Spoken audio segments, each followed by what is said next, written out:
Gipison sa lokal nga gobyerno sa Tagum City kauban ng mga pulis ug si Mayor Ray Uy ang 300 ka mga bora-bora nga tambutso na nakumpiska sa naglahing operasyon. 300 ka mga tambutso ang gipisat sa pagsiguro nga dili na kini magamit pag-usab. Gihimo ang destruction activity sa motor pool sa LGU Tagum apan adunay bahad si Mayor Uy sa mga masinupakon. Kung mga gabura-bura, kaya taging mulungan. Antun mahurot mo. Bisag gabiing ako nag-isaksyonan itong traffic. Bukuron yun mo.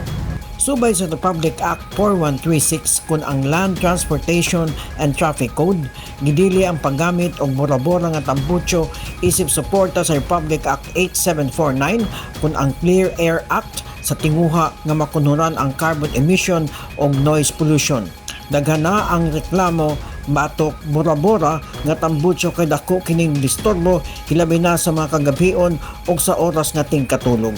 Apil sa nagreklamo ang mga senior citizen. Peng Alinyo, Newsline Philippines. Stay safe!